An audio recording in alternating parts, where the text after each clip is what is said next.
Di saya nggak rame, yang ini tidak menarik tapi lumayan lah.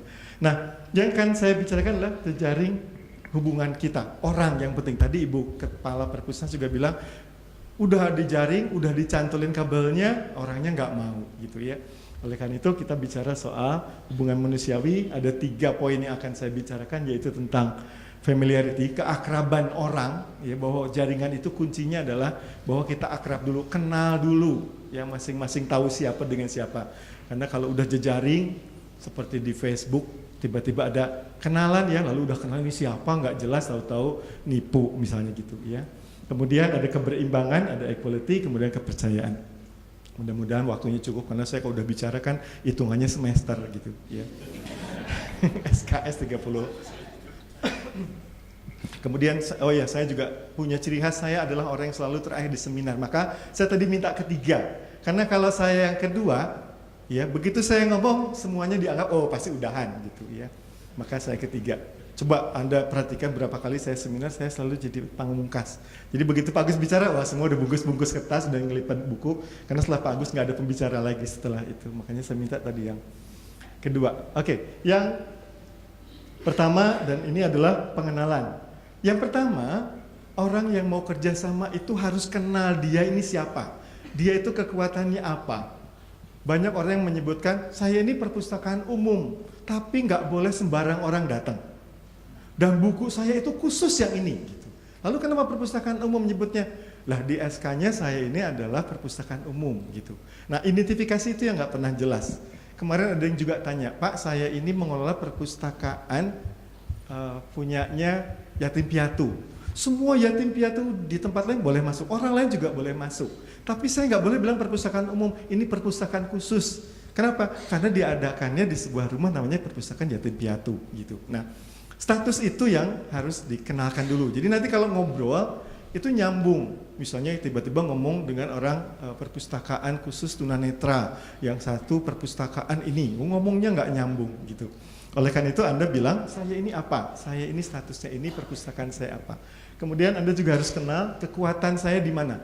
Banyak orang yang mengelola perpustakaan, ketika ditanyakan, saya pernah juga satu kali ada pelatihan, coba sebutkan apa yang menjadi ciri khas kekuatan di perpustakaan Anda yang orang lain nggak punya.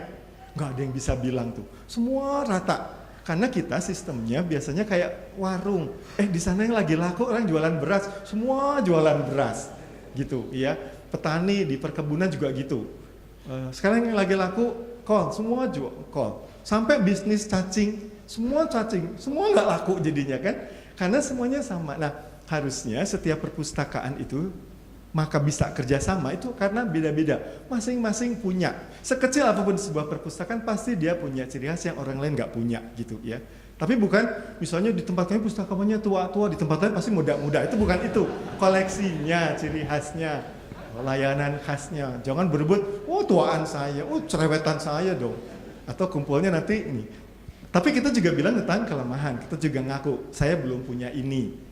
Bukan nggak boleh bilang tidak punya. Saya sudah punya ini tapi belum punya yang ini. Saya punyanya cuma sedikit. Dan itu nggak boleh yang dipamerkan. Kelemahan itu disadari sendiri aja. Jangan pamer. Biasanya orang kalau seminar perpustakaan itu pamernya yang kedua. Pak saya ini sudah 50 tahun kerja di perpustakaan. Kok nggak naik-naik pangkat? Pak kami ini berkembang tapi nggak punya duit. Pak saya ingin berkembang tapi nggak punya semua gitu. Iya. Tapi datang ke sini, belanjanya di pasar baru lah, di mana gitu. Ngakunya nggak punya, tapi duitnya banyak. Ya, nah itu nggak boleh. Itu disadari aja, sehingga lu bisa tahu, oh saya itu harus beginikan. Oh saya nggak punya ini, lalu cari orang yang bisa punya itu. Ya.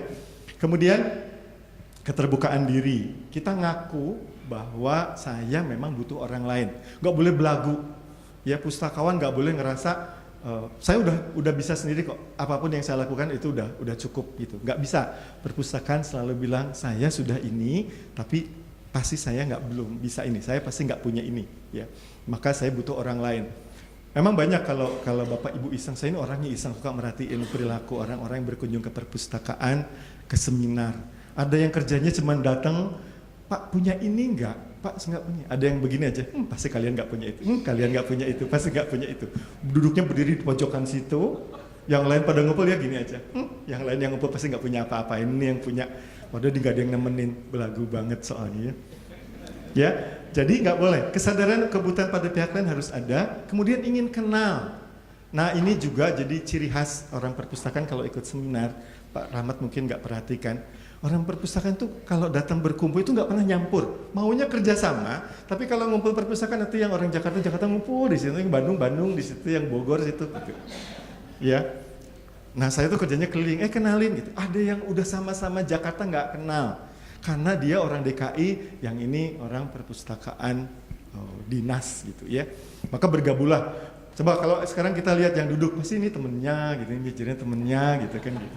Nggak berani lepas dari lingkungannya gitu. Takutnya kesasar gitu kayaknya. Ya. Nanti kalau makan ngumpulnya sama itu lagi. Nah terus kapan berkembangnya? Bu kenalan, lihat. Sekarang gini aja, yang perempuan-perempuan kan banyak cowok keren. Kalaupun dia nggak tahu apa tentang perpustakaan, asal keren aja dulu. Samperin. Kamu pasti pintar perpustakaan ya, kok tahu mukanya cakep banget misalnya gitu ya, atau apalah terserah ya. Jadi berusaha untuk kenal orang lain ya, jangan orang lain pengen disamperin dan peduli gitu ya. Kalau misalnya ada, saya dengar katanya ada perpustakaan yang tidak punya ini, lalu kita ingin bantu ya. Jangan biasanya kalau ada orang kita kebiasaannya gini, aduh saya nggak punya ini, saya mah punya gitu. Aduh saya mah nggak mampu itu, masa sih saya mah mampu gitu ya. Saya kemarin kakinya kepelitek, saya mah enggak. Selalu menyebutnya gitu. Saya kemarin minum nggak sembuh, kalau saya sembuh. Gitu. Itu namanya yang tidak peduli gitu ya. Harusnya kita empati. Kalau orang Inggris bilang, tempatkan kakimu di sepatu dia. Kayak apa sih rasanya kalau punya perpustakaan pengunjungnya sehari cuma 2.000 orang misalnya gitu kan. Kasihan. Kasihan sibuk maksudnya. Ya, kadang saya pernah gitu. Pak, ini ada perpustakaan, pengunjungnya kasihan sehari cuma 5 atau 6 orang. Masa sih? Saya mau 30, 40. Iya, saya nggak nanya kamu, yang banyak mah ini gitu ya. Dan nggak boleh kalau dalam komunikasi dan kepedulian itu menyebutkan bahwa cerita saya itu pasti lebih menarik dari cerita orang lain. Saya bilang ke ibu, bu kemarin tangan saya kepelitek, konding tangan saya mau potong. Lah yang nanya potong siapa? Nah jadi nggak boleh kalau bu saya perpustakaannya baru ini, saya mau lebih lagi. Situ mah mending saya. Gitu. Kalau orang senang dia lebih senang, kalau orang menderita dia ngaku lebih menderita. Coba ya. Saya kemarin keinjek kakinya, kena ini, kena paku. Saya mau pakai kena tombak. Ya, kebanyakan begitu. Jadi nggak boleh gitu. Atau misalnya saya kemarin dapat korting, beli di Sogo, dapatnya 500.000. Saya sih kortingnya bisa sampai 200.000. Tapi saya kemarin beli HP yang 500.000. Saya 2 juta gitu. Murah, pengen lebih murah, yang lebih mahal gitu. Nggak jelas ya, nggak peduli. Nah. Maka untuk itu setelah Anda terbuka udah tahu peduli semua berkomunikasi ngobrol ya cerita ke tiap orang. Nanti kalau orang psikologi bilang coba tanya orang sebelahnya siapa, kenal apa enggak, rumahnya di mana. Tapi jangan diterusin, biasanya orang perpustakaan juga jeleknya gitu. Udah kenalan terus mulai kapan dong boleh ke rumah? Alah. Bukan ke perpustakaan. Bukan ke perpustakaan, enggak perpustakaan udah bosan, rumah kamu saya belum pernah lihat, nah gitu-gitu ya. Akhirnya jadi banyak fatona. Gara-gara itu ya. Nah di dalam komunikasi nanti Anda juga lihat frekuensinya ditinggikan. Jadi udah ketemu sekali lanjutkan dengan komunikasi apapun karena medianya banyak. Kita bisa ngobrol lewat Facebook, lewat Twitter, apapun udah banyak sekali ya. Jadi setelah kita kenal komunikasi ngobrol yang banyak gitu ya. Tapi ngobrolnya berimbang. Nanti kita akan lihat juga. Nggak boleh ngomong punya saya aja ya. Jangan udah ketemu terus orangnya baru ngomong sekali cerita punya dia lebih panjang, satu cuma diem aja dengerin ya. Berimbang. Oke. Salah sini ya. Kemudian tadi sudah, sekarang keberimbangan. Di dalam kerjasama itu harus seimbangnya. Namanya orang kerjasama itu nggak boleh satu besar satu kecil. Itu penjajahan. Ya, ada sebuah bukan kisah lah. Apa itu? Perumpamaan. Ada waktu itu ada gentong baja jalan sama gentong tanah. Dia barengan, yuk kita kerjasama, kita bareng-bareng gitu. Gentong tanah lama-lama kan beradu, gentong tanahnya udah anjir, gentong itunya berdiri aja gitu. Nah itu nggak boleh. Jadi harus balance ya, semuanya harus berimbang. Kemudian ada di situnya visi misinya sama, kita sama. Misalnya visi misi perpustakaannya sama. Kami visinya adalah mengembangkan dalam bidang keilmuan. Semua yang keilmuan kita ngumpul. Karena ada yang keilmuan, ada yang ke SDM, ada yang mengembangkan lembaga dan segala macam. Itu berimbang sama bagus-bagusnya ya. Kemudian visi lembaga penawang juga sama. Karena ada yang, nah ini juga yang repot, menempatkan perpustakaan di lembaganya. Ada yang mementingkan sekali, ada yang menganggap perpustakaan itu sub. Saya pernah di kantor perpustakaan mana, itu dari kepala sampai ke perpustakaannya itu berapa level gitu, ya. Sampai kepalanya nggak tahu ada perpustakaan di kantornya. Emang ada perpustakaan gitu, ya. Ada Pak di pojok sana. Oh itu perpustakaan tuh. Saya kira kantin, dapurnya kantin. Enggak Pak, itu perpustakaan. Karena levelnya kejauhan gitu. Sementara ada yang perpustakaannya ditaruh sejajar. Di perguruan tinggi juga sama. Ada kepala perpustakaan kayak Bu Welmin yang berani malahin rektor. Ada kepala perpustakaan yang kerjanya dimarahin rektor aja gitu, ya. Ada lagi perpustakaan yang rektornya nggak kenal gitu. Nah itu kan repot. Nah kalau bisa si lembaga penaung misinya sama, kumpul sama orang-orang itu gitu ya. Karena kalau Bu Welmin ngobrol sama perpustakaan swasta, Bu, saya itu rektor aja gak kenal. Oh kalau saya rektor saya marahin kok gitu. Jadi kalau ada rapat perpustakaan, rektor yang paling takut tuh rektor Unibrau. Aduh kepala perpustakaannya hadir, kepalanya langsung repot. Makanya langsung dipindah ke sini. Bukan, alasannya bukan itu ya. Saya kira alasannya itu. Sorry, kecepatan. Mundurin. Mundur.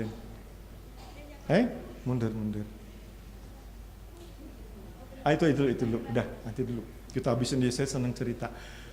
Orang saya disuruh kesini suruh cerita, kalau bukan suruh dengerin. Nah, itu kemudian orientasi. Orientasinya juga sama. Ada yang ke teknologi misalnya, orang-orang perpustakaan yang waktu itu saya ketemu perpustakaan IPB misalnya, ITB dengan Unpad nggak nyambung kalau ngomongin orientasi. Unpad ngomongnya lebih ke isi karena kebanyakan lulusan Vkom. Orang Vkom itu kan perpustakawannya lebih suka ngobrolin gimana caranya biar laku, gimana supaya orang datang ke perpustakaan.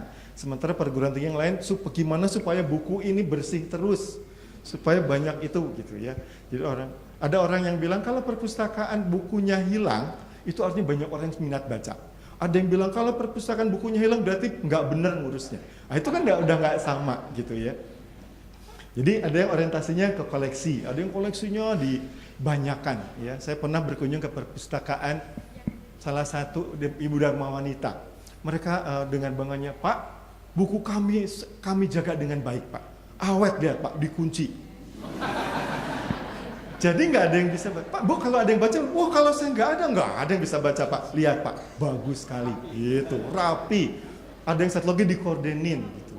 Lalu ada lagi yang bukunya itu berjejer supaya bagus. Bukunya sama semua, kimia 1, fisika 2. Ternyata itu Dharma Wanita Dinas Pendidikan Provinsi. Jadi buku-buku yang sumbangan itu?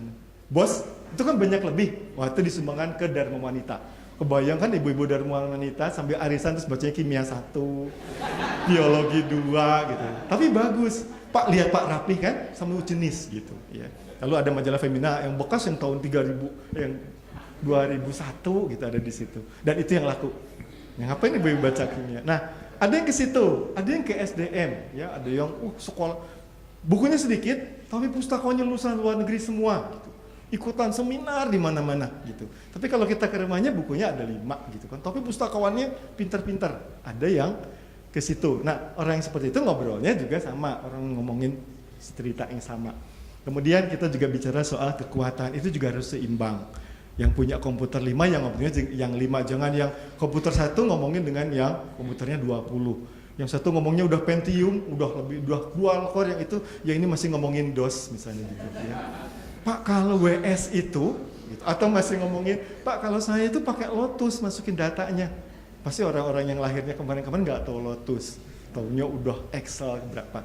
Nah kita ngobrol dulu, jangan sampai kumpul waktu itu yang FPTI di Jawa Barat pernah ngumpul, lalu ada perpustakaan yang komputernya baru 1 ngobrol dengan STT Telkom yang komputernya 200.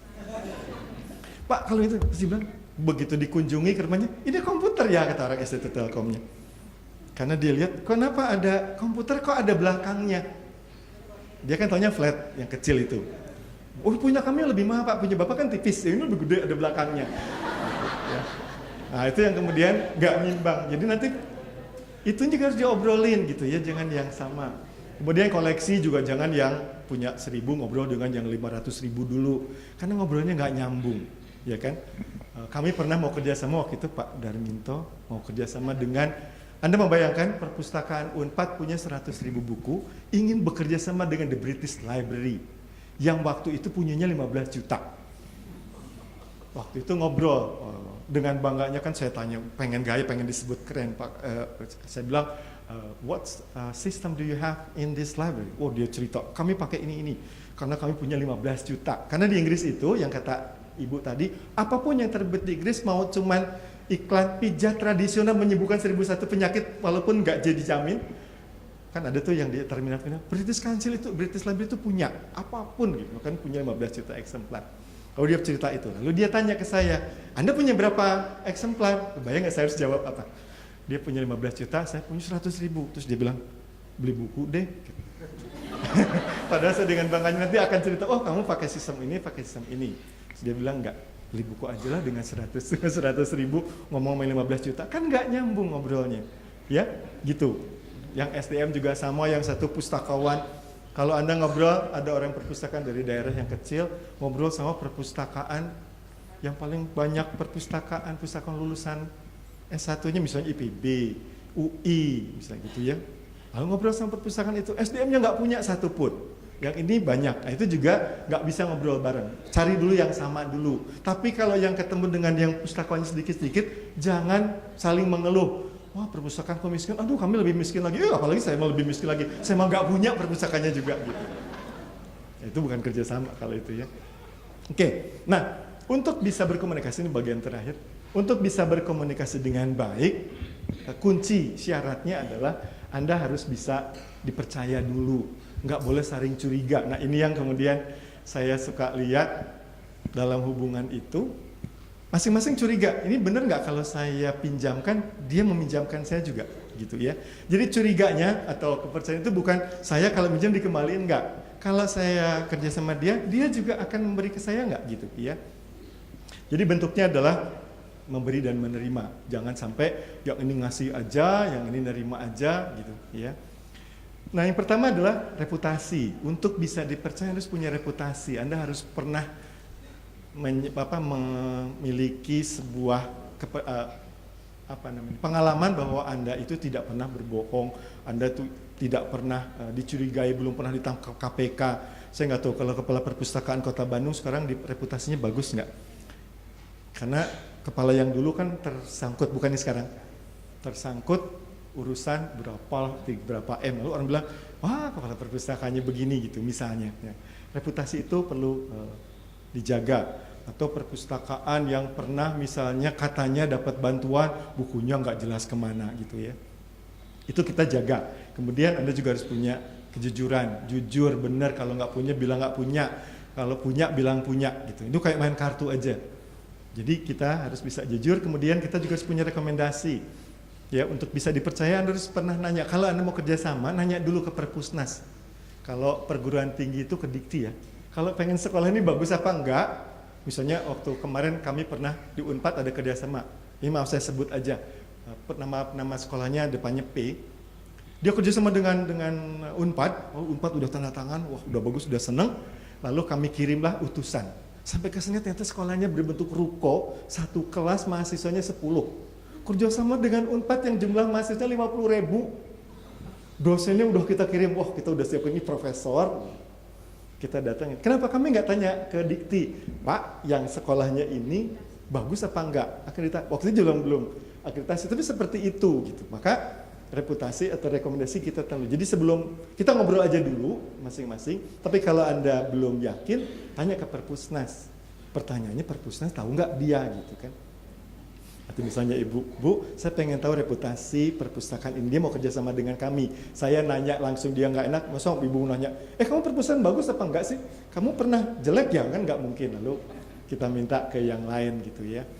Atau Dikti ternyata punya daftar sekolah yang abal-abal. Mungkin juga ada perpustakaan abal-abal ya di Indonesia, siapa tahu ya. Nah itu perlu rekomendasi. Kemudian kita juga punya integritas. Jadi betul, kalau udah kerja sama, udah tanda tangan, udah dia tanda tangan, ayo bareng-bareng kata Ibu Welmin tadi. Bukan bekerja bareng-bareng, tapi sendiri-sendiri, sama-sama kerja. Enggak, tapi memang bareng yuk, kita menyelesaikan ini, kita menyelesaikan itu gitu ya. Contoh yang bagus memang di FEPTI, kalau udah satu punya gagasan, kerjain semua gitu ya. Yang kasihan memang perpustakaan nasional. Ayo kerjasama, ya Bu, kami akan kerjasama. Ditungguin aja sama Ibu. Kok nggak kesini? Loh, bukan Ibu yang mau ke saya, katanya gitu. Ya. Seperti yang sekarang terjadi di para penerbit. Penerbit itu saya tanya, kenapa sih Anda nggak mau mengikuti serah simpan ke perpustakaan? Terus mereka bilang, loh orang perpustakaan bukan mau ke sini ngambil. Kata orang perpustakaan, mereka kok nggak kesini ya? Gitu. Itu kerjasamanya kayak itu. Saya pernah beberapa di Bandung nanya, kenapa? Lalu mereka juga tanya, emang kalau saya nyerahkan ke perpustakaan, terus saya dapat apa dari perpustakaan? Perpustakaan nggak pernah bilang, penerbit ini pernah memberikan sekian ini, bukunya bagus-bagus loh. Kami memberikan rekomendasi, enggak kan gitu. Jadi yang itu integritasnya belum. Lalu yang terakhir adalah suportivitas, dukung. Ayo kita kerjasama. Kalau kamu memang nggak bisa, udah pasti mau saya bantu, dibantu. Yang itu juga satu sama lain. Itu ya.